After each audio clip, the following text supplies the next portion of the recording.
YouTube channel guys. ನಾನು ಜಾಸ್ತಿ ವ್ಲಾಗ್ಸ್ನ upload ಮಾಡೋಕ್ಕಾಗಿಲ್ಲ, ತುಂಬ ಕೆಲಸ ಇತ್ತು. ಸೊ ಹಂಗಾಗಿ ಆಮೇಲೆ ಹಾಸನಲ್ಲಂತೂ ಏನು ಚಳಿ ಅಪ್ಪ ದೇವ. ನನ್ನ ಲೈಫಲ್ಲಿ ನಾನು ಸಾಕ್ಸು ಈ ಥರ ಸ್ವೆಟರು ಮನೆ ಒಳಗಂತೂ ಹಾಕ್ಕೊಂಡಿಲ್ಲ. ಹೊರಗಡೆಗೆ ಹೋಗ್ಬೇಕಾದ್ರೆ ಹಾಕೊಂಡು ಹೋಗ್ತಿದ್ದೆ, ಮನೆ ಒಳಗಡೆ ಅಂತೂ ಹಾಕ್ಕೊಂಡಿಲ್ಲ. ಆ್ಯಂಡ್ ಲಿಪ್ಪಿಗೆ ಟೈಮ್ ಲೇಟ್ ಆಗಿದೆ, ಇನ್ನೂ ಊಟ ಮಾಡಿಸಿಲ್ಲ. ಹಾಯ್ ಮಾಡು ಚಿನ್ನಮ್ಮ.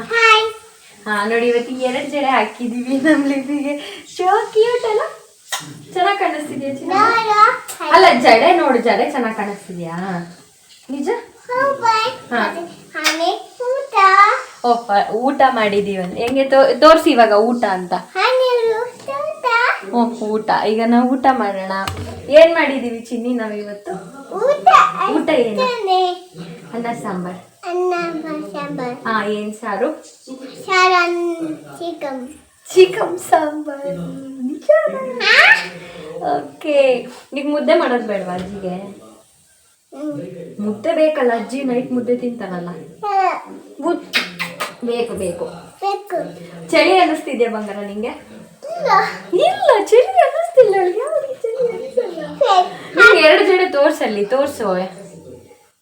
ಆ ಕಡೆ ನಿಂತ್ಕೊ.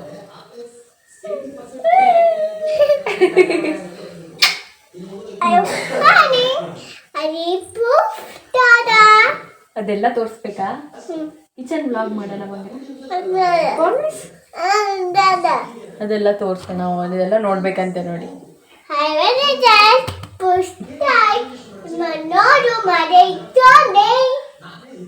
ಇವಳು ಮಾತಾಡೋ ಲ್ಯಾಂಗ್ವೇಜು ಕನ್ನಡ ಅಂತೂ ಅಲ್ಲ, ಸಂಸ್ಕೃತ ಅಂತೂ ಅಲ್ಲ, ಹಿಂದಿ, ತಮಿಳು, ತೆಲುಗು ಇದರಲ್ಲೆಲ್ಲ ಮೇ ಬಿ ಸ್ಪ್ಯಾನಿಷ್ ಅಥವಾ ಇಟಾಲಿಯನ್, ಆಮೇಲೆ ಬೇರೆ ಬೇರೆ ಕಂಟ್ರಿ ಭಾಷೆ ಇರಬೇಕು.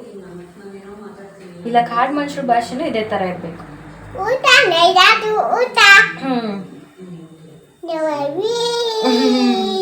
ತುಂಬ ಜನ ಕೇಳ್ತಾರೆ, ಜೊತೆಯಲ್ಲಿದ್ದಾಗ ಇವಳು ಮಾತಾಡ್ತಾ ಇರ್ತಲ್ಲ, ಕಾನ್ವರ್ಸೇಷನ್ ಕೇಳಿದಾಗ ಅವಳೆಲ್ಲ ಏನು ಹೇಳ್ತಾಳೆ ಅದನ್ನೆಲ್ಲ ಕೇಳಿಸ್ಕೊತೀನಿ. ಹೌದಾ ಹಂಗ ಅಂತ ರಿಯಾಕ್ಟ್ ಮಾಡ್ತಿರ್ತೀನಿ. ಇರು ಚಿನ್ನಮ್ಮ. ಬಟ್ ತುಂಬ ಜನ ಅವಳು ಏನು ಹೇಳಿದ್ರು ಅರ್ಥ ಆಯ್ತಂದ್ರೆ ಸೀರಿಯಸ್ಲಿ ನನಗೇನು ಅರ್ಥನೇ ಆಗಿರಲ್ಲ.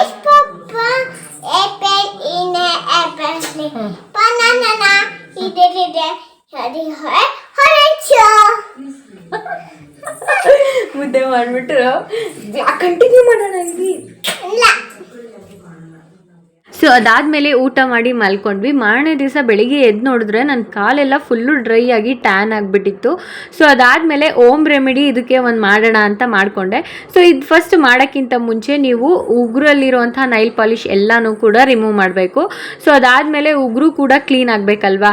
ಯೂಶ್ವಲಿ ನಾವು ಸಲೂನ್ಗೆ ಅಥವಾ ಎಲ್ಲಾದರೂ ಬ್ಯೂಟಿ ಪಾರ್ಲರಿಗೆ ಹೋದರೆ ಉಗುರಿಗೆ ಪೆಡಿಕ್ಯೂರ್ ಮಾಡಬೇಕಾದ್ರೆ ಅಥವಾ ಏನಾದರೂ ಒಂದು ಟ್ರೀಟ್ಮೆಂಟ್ ಮಾಡಬೇಕಾದ್ರೆ ಉಗುರಿಗೆ ಕ್ಯೂಟಿಕಲ್ನ ಅಪ್ಲೈ ಮಾಡ್ತಾರೆ. ಸೊ ನಮ್ಮ ಮನೇಲಿ ಕ್ಯೂಟಿಕಲ್ ಇರಲಿಲ್ಲ. ಸೊ ಅದಕ್ಕೆ ನಾನೇನು ಮಾಡಿದೆ, ಅದ್ರ ಬದಲಿಗೆ ಸ್ವಲ್ಪ ತೆಂಗಿನ ಎಣ್ಣೆ, ನಾವು ಯಾವ್ದು ಯೂಸ್ ಮಾಡ್ತೀವಿ ಅದನ್ನು, ಅದಾದಮೇಲೆ ಸ್ವಲ್ಪ ಅಲೋವೆರಾ ಜೆಲ್ಲು ಈ ಥರ ಹಾಕಿಬಿಟ್ಟು ಅದ್ರ ಮೇಲೆ ನೀಟಾಗಿ ಅಪ್ಲೈ ಮಾಡ್ತಾಯಿದ್ದೀನಿ. ಫ್ರೆಂಡ್ಸ್, ಇದು ಉಗುರು ಹಾಗೆ ನಿಮ್ಮ ಬೆರಳಿರುತ್ತಲ್ವ, ಕಾಲು ಬೆರಳು, ಅಲ್ಲಿ ತನಕ ಇದನ್ನು ಅಪ್ಲೈ ಮಾಡ್ಕೊಳ್ಳಿ.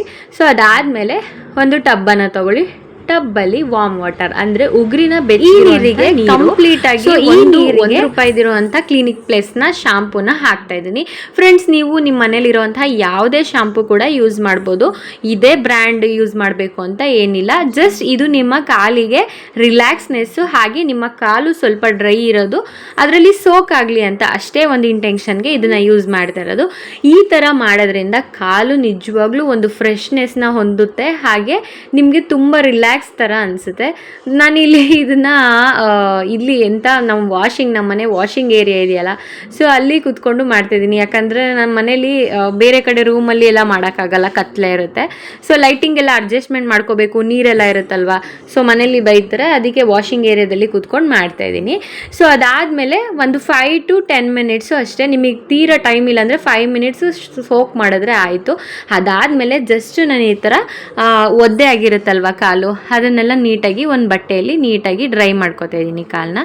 ಫ್ರೆಂಡ್ಸ್, ಇದಕ್ಕಿಂತ ಮುಂಚೆ ನೀವು ಏನಾದರೂ ಪೆಡಿಕ್ಯೂರ್ ಮಾಡಿಸಿದ್ರೆ ನಿಮಗೆ ಐಡಿಯಾ ಇರುತ್ತೆ. ನಾವು ಕ್ಯೂಟಿಕಲ್ ಅಪ್ಲೈ ಮಾಡಿರ್ತೀವಲ್ಲ, ಅದು ಸ್ವಲ್ಪ ತುಂಬ ತಿಕ್ಕಿರುತ್ತಲ್ವ, ಆದ ಕಾರಣ ಸಡನ್ನಾಗಿ ಬ್ರಷ್ ಮಾಡ್ತೀವಿ. ನಾನಿಲ್ಲಿ ಜಸ್ಟ್ ಅಲೋವೆರಾ ಜೆಲ್ ಹಾಗೆ ಕೊಬ್ಬರಿ ಎಣ್ಣೆ ಯೂಸ್ ಮಾಡಿರೋದ್ರಿಂದ ಅಷ್ಟೇನು ಥಿಕ್ನೆಸ್ ಇರಲ್ಲ. ಸೊ ಅದ ಕಾರಣ ನಾನು ಒಂದು ವೇಸ್ಟ್ ಬ್ರಷ್ನ ತಗೊಂಡು ಅದರಲ್ಲಿ ನೀಟಾಗಿ ಉಗುರ್ನೆಲ್ಲ ಮೇಲ್ಗಡೆ ಎಲ್ಲರೂ ಅಲ್ಲೂ ಕೂಡ ಈ ಥರ ಕೊಳೆ ಇದ್ದೇ ಇರುತ್ತೆ. ಎಕ್ಸ್ಪೆಷಲಿ ಶೂ ಅನ್ನ ವೇರ್ ಮಾಡ್ತೀವಲ್ವ, ಅಂಥವ್ರ ಕಾಲಲ್ಲಿ ಅಂತೂ ಜಾಸ್ತಿ ಕೊಳೆ ಇರುತ್ತೆ. ನನ್ನ ಉಗುರಲ್ಲೂ ಇಷ್ಟು ಕೊಳೆ ಇತ್ತು. ಸೊ ನೋಡ್ತಾ ಇರ್ಬೋದಲ್ಲ ನಾನು ಹೆಂಗೆ ತೆಗಿತಾ ಇದ್ದೀನಿ. ಇದು ಯಾವುದು ಟೂಲ್ ಅಂತ ಗೊತ್ತಾಯ್ತಾ? ಎಲ್ಲರ ಮನೇಲೂ ಈ ಟೂಲ್ ಅಂತೂ ಇದ್ದೇ ಇರುತ್ತೆ, ಬಟ್ ಸಡನ್ನಾಗಿ ಹೇಳಿದ್ರೆ ಗೊತ್ತಾಗಲ್ಲ, ನೋಡಿದ್ರೆ ಗೊತ್ತಾಗಲ್ಲ. ಎಲ್ಲರ ಮನೇಲೂ ನೈಲ್ ಕಟರ್ ಇರುತ್ತಲ್ಲ, ಅದರಲ್ಲಿ ಈ ಥರ ಒಂದು ಟೂಲ್ನ ಕೊಟ್ಟಿರ್ತಾರೆ. ಸೊ ಇದ್ರ ಮುಖಾಂತರ ನೀವು ಒಂದು ಏನಿರುತ್ತೆ ಡಸ್ಟ್ ಅದನ್ನು ತೆಗಿಬೋದು ಉಗುರಲ್ಲಿ. ಸೊ ಈ ಉಗುರು ಎಲ್ಲಾನು ನೀಟಾಗಿ ಕ್ಲೀನ್ ಮಾಡ್ಕೊಳ್ಳೋಣ. ಸೊ ಈಗ ನೀಟಾಗಿ ಕ್ಲೀನ್ ಆಗಿದೆ, ಆ ಕಡೆ ಈ ಕಡೆ ಸೈಡ್ ಪೂರ್ತಿ ಎಲ್ಲ ಚಿಕ್ಕ ಚಿಕ್ಕ ಬೆರಳಲ್ಲಿರೋ ಅಂಥ ಎಲ್ಲ ಕೊಳೆಯನ್ನು ತೆಗೆದಿದ್ದೀನಿ. ಸೊ ಅದಾದಮೇಲೆ ನಾನಿಲ್ಲಿ ಒಂದು ಬೌಲಿಗೆ ಚಿಟಿಕೆ ಅಥವಾ ಒಂದು ಸ್ವಲ್ಪ ಅರ್ಧ ಟೇಬಲ್ ಸ್ಪೂನಷ್ಟು ಅಡುಗೆ ಸೋಡಾನ ಹಾಕೋತಾ ಇದ್ದೀನಿ. ಅದಾದಮೇಲೆ 1 ಟೇಬಲ್ ಸ್ಪೂನಷ್ಟು ಕಾಫಿ ಪೌಡರನ್ನು ಹಾಕೋತಿದ್ದೀನಿ. ನೀವಿಲ್ಲಿ ಇನ್ಸ್ಟಂಟ್ ಕಾಫಿ ಪೌಡರನ್ನೇ ಯೂಸ್ ಮಾಡಿ, ಯಾವುದೇ ತರಹದ ಫಿಲ್ಟರ್ ಕಾಫಿ ಪುಡಿನ ಯೂಸ್ ಮಾಡಬೇಡಿ. ಅದಾದಮೇಲೆ ಎಲ್ಲರ ಮನೆಯಾಗಿ ಹನಿ ಅಂದರೆ ಜೇನುತುಪ್ಪ ತುಂಬ ಒಳ್ಳೆ ನರಿಶ್ಮೆಂಟ್ ಕೊಡುತ್ತೆ ಸ್ಕಿನ್ಗೆ.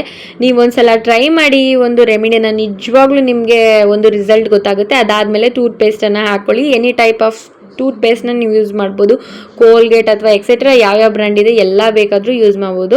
ಸೊ ಅದಾದಮೇಲೆ ಈ ಒಂದು ಪೇಸ್ಟ್ ಅಂದರೆ ಈ ಒಂದು ರೆಡಿ ಆಗಿರುತ್ತಲ್ಲ ಹೋಮ್ ರೆಮಿಡಿ, ಈ ಒಂದು ಪೇಸ್ಟ್ ಮಾಸ್ಕನ್ನು ನೀಟಾಗಿ ನಿಮ್ಮ ಕಾಲು ಎಲ್ಲೆಲ್ಲಿ ಟ್ಯಾನ್ ಆಗಿರುತ್ತೆ ಅಲ್ಲೆಲ್ಲ ಯೂಸ್ ಮಾಡಿ. ಫ್ರೆಂಡ್ಸ್, ಇದನ್ನು ಯೂಸ್ ಮಾಡೋದ್ರಿಂದ ನಿಜವಾಗ್ಲೂ ಟ್ಯಾನ್ ಎಷ್ಟು ಚೆನ್ನಾಗಿ ರಿಮೂವ್ ಆಗುತ್ತೆ ಅಂದರೆ ಲಾಸ್ಟ್ ವಿಡಿಯೋದಲ್ಲಿ ನಿಮಗೆ ಗೊತ್ತಾಗುತ್ತೆ. ಜಸ್ಟ್ ಇದನ್ನು 5 to 10 ಮಿನಿಟ್ಸ್ ಬಿಟ್ಟರೆ ಸಾಕು. ಅದಾದಮೇಲೆ ಬ್ರಷ್ ಇರುತ್ತಲ್ಲ, ನಾರ್ಮಲ್ ನಾವು ಒಂದು ವೇಸ್ಟ್ ಬ್ರಷನ್ನು ಯೂಸ್ ಮಾಡಿದ್ವಿ ಅಲ್ವಾ, ಸೊ ಆ ಬ್ರಷಲ್ಲಿ ನೀಟಾಗಿ ಒಂದ್ಸಲ ಈ ಥರ ಸ್ಕ್ರಬ್ ಮಾಡ್ಕೊಳ್ಳಿ. ಈ ಥರ ಮಾಡೋದ್ರಿಂದ ಟ್ಯಾನ್ ಎಷ್ಟಿರುತ್ತೆ ಅಷ್ಟು ಕೂಡ ಆಲ್ಮೋಸ್ಟ್ ಅಲ್ಲಿ ಒಂದು 50% ರಿಮೂವ್ ಆಗುತ್ತೆ. ಈ ಒಂದು ಹೋಮ್ ರೆಮಿಡಿನ ನೀವು ಮಾಡಿ, ಡೆಫಿನೆಟಾಗಿ ಮಾಡಿದ್ರೆ ಹುಡುಗಿರು ನಿಜವಾಗ್ಲೂ ನೀವೇ ಕಮೆಂಟ್ ಸೆಕ್ಷನಲ್ಲಿ ಬರೆದಾಕ್ತೀರಾ ವರ್ಕ್ ಆಗಿದೆ ಅಂತ. ನಿಮಗೆ ಜಸ್ಟ್ ಒಂದೇ ಒಂದು ಸೆಕ್ಷನಲ್ಲಿ ಎಷ್ಟು ನೀಟಾಗಿ ಟ್ಯಾನ್ ರಿಮೂವ್ ಆಗುತ್ತೆ ಅಂದರೆ ಟ್ರಸ್ಟ್ ಮೀ, ನೀವು ಮಾಡಿದ್ಮೇಲೆ ನಾನು ಈ ಕಮೆಂಟ್ ಸೆಕ್ಷನಲ್ಲಿ ಬರೆದು ಹಾಕಿ ಯಾವ ಥರ ಆಯಿತು ಅಂತ. ಅದಾದಮೇಲೆ ಡ್ರೈ ಮಾಡ್ತಿದ್ದೀನಿ. ಸೊ ಈಗ ನೋಡ್ಬೋದಲ್ಲ, ಫಸ್ಟು ನನ್ನ ಕಾಲಿಗೂ ಈ ಕಾಲಿಗೂ ಎಷ್ಟು ಡಿಫ್ರೆನ್ಸ್ ಕಾಣಿಸ್ತಾ ಇದೆ ಅಂತ. ಆಲ್ಮೋಸ್ಟ್ ಅಲ್ಲೂ ಟ್ಯಾನ್ ಎಲ್ಲ ಹೋಗಿದೆ, ಬಟ್ ಇನ್ನೂ ಒಂದು 20% ಟ್ಯಾನ್ ಇದೆ. ಇದು ತುಂಬ ಓಡಾಡಿರ್ತೀವಲ್ವ ಬಿಸಿಲಲ್ಲಿ, ಆದ ಕಾರಣ ಇದು ಸಡನ್ನಾಗಿ ಹೋಗಲ್ಲ, ಬಟ್ 80% ಅಂತೂ ಹೋಗಿದೆ. ಅದಾದಮೇಲೆ ನೀವು ಯೂಸ್ ಮಾಡೋ ಅಂಥ ಮಾಯಿಶ್ಚರೈಸರ್ ಯಾವುದಿದೆ ಅದನ್ನೇ ಯೂಸ್ ಮಾಡ್ಕೊಳ್ಳಿ. ಫ್ರೆಂಡ್ಸ್, ಈ ಥರ ಮಂತ್ಲಿ ಟ್ವೈಸ್ ಅಥವಾ ವೀಕ್ಲಿ ಟ್ವೈಸ್ ಮಾಡಿದ್ರೆ ನಿಮ್ಮ ಕಾಲು ನಿಜವಾಗ್ಲೂ ತುಂಬ ಚೆನ್ನಾಗಿರುತ್ತೆ. ಹಾಗೆ ಬಾಡಿಲಿ ಪಾರ್ಟ್ಸ್ ಅಂದರೆ ಅದು ಕಾಲೇ. ಸೊ ಆದ ಕಾರಣ ಕಾಲನ್ನು ಆದಷ್ಟು ನೀಟಾಗಿ ಇಟ್ಕೊಳ್ಳಿ, ಸ್ವಚ್ಛತೆಯನ್ನು ಕಾಪಾಡಿ. ನೀವು ಕಾಪಾಡೋದ್ರಿಂದ ನಿಮ್ಮ ಬಾಡಿಗೆ ಯಾವುದೇ ಥರದ ಒಂದು ಬ್ಯಾಕ್ಟೀರಿಯಾ ಈ ಥರ ಯಾವುದೇ ಕೂಡ ಅಂಟ್ಕೊಳ್ಳಲ್ಲ. ಸೊ ಆದ ಕಾರಣ ಆಲ್ಮೋಸ್ಟ್ ಅಲ್ಲೂ ಕಾಲನ್ನು ನೀಟಾಗಿ ಇಟ್ಕೊಳ್ಳಿ. ಸೊ ಫ್ರೆಂಡ್ಸ್, ನೈಲ್ ಪಾಲಿಶ್ನ ನೋಡಿ ನಗಬೇಡಿ, ಯಾಕಂದರೆ ನನ್ನ ಮಗಳು ಕಾಟದಲ್ಲಿ ಇಷ್ಟು ಹಚ್ಕೊಂಡಿರೋದು ದೊಡ್ಡ ವಿಷಯ. ತುಂಬ ಚೆನ್ನಾಗಿ ಕುತ್ಕೊಂಡು ಹಚ್ಕೊಳ್ಳೋಕ್ಕೆ ಟ್ರೈ ಮಾಡಿದ್ರೆ ನೀಟಾಗಿ ಹಚ್ಕೋತೀನಿ. ಈ ವಿಡಿಯೋ ಇಷ್ಟ ಆದರೆ ಲೈಕ್ ಮಾಡಿ, ಶೇರ್ ಮಾಡಿ, ಕಮೆಂಟ್ ಮಾಡಿ. ನಾನು ನನ್ನ ಮುಂದಿನ ವಿಡಿಯೋ ಜೊತೆ ಸಿಗ್ತೀನಿ.